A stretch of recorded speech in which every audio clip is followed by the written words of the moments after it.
here, and today I'm going to be talking about my Nintendo collection. I'm not going to be talking about it in its entirety because that would take too long. I'm going to be talking about my Nintendo Entertainment System and the games that I have for it. I won't be talking about all the games. I have about 31. I want to talk about my top 5. But first, let's talk about the Nintendo Entertainment System console. The console was released in Japan in 1983. We got it in 1985.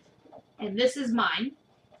We got the rectangle version where you had to lift the lid, you'd put the game in horizontal, press down, and the game would start. However, our console had a lot of problems getting the game to start. The connection wasn't always the greatest, and so we would get a blinking red light or the blue and white flashing on the TV, which meant that the cartridge wasn't getting a good connection.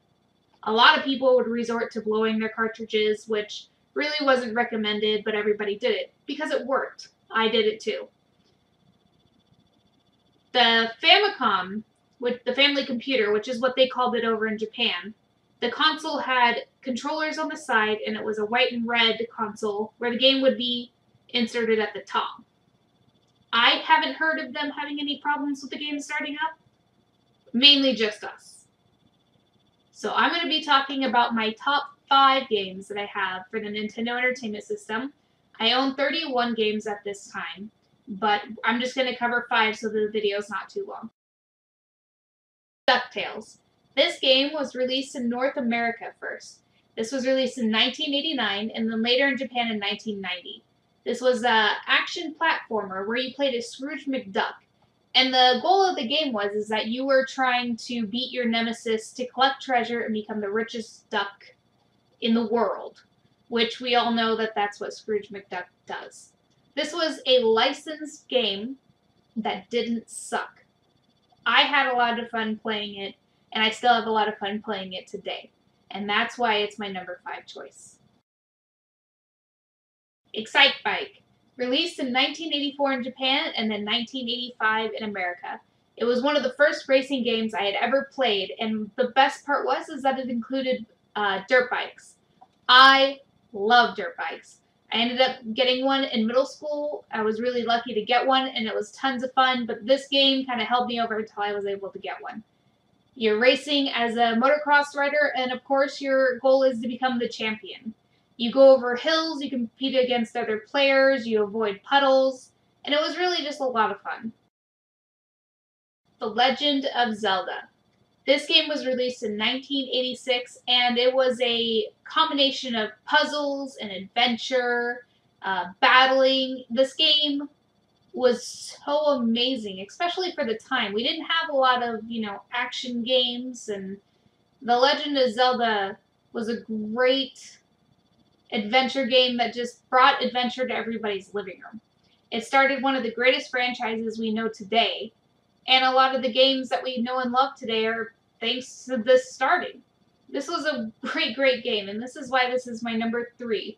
It would be higher on my list, but I actually didn't play it very much as a kid. It was pretty difficult for me because I was very little when the system came out. So it's not really one of my all-time favorites, but it is definitely a game worth playing. Super Mario Bros. And Duck Hunt Combination.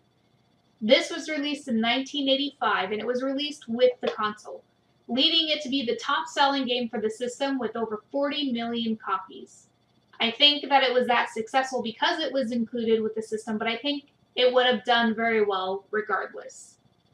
Mario was the game that started it all for me. I'm a big Nintendo fan, and Mario was the first game I think I ever played.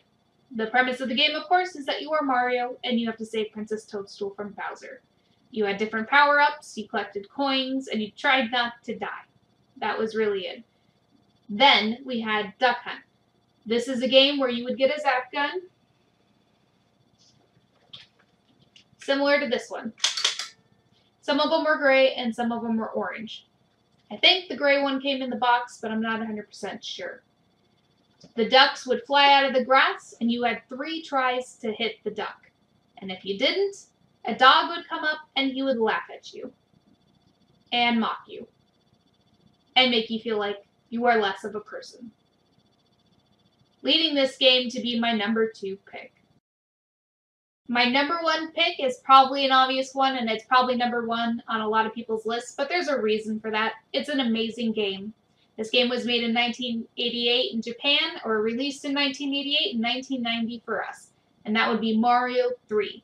This is the best game for the Nintendo Entertainment System, in my opinion.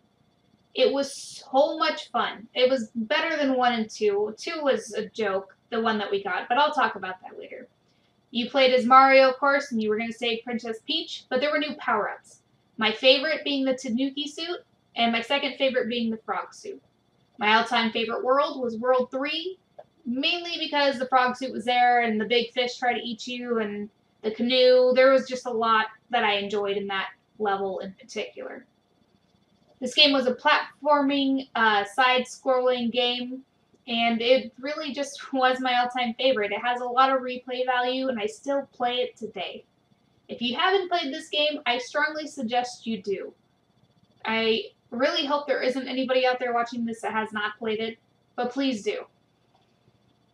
And of course, if you like my videos, give them a like, and if you want to subscribe, please do.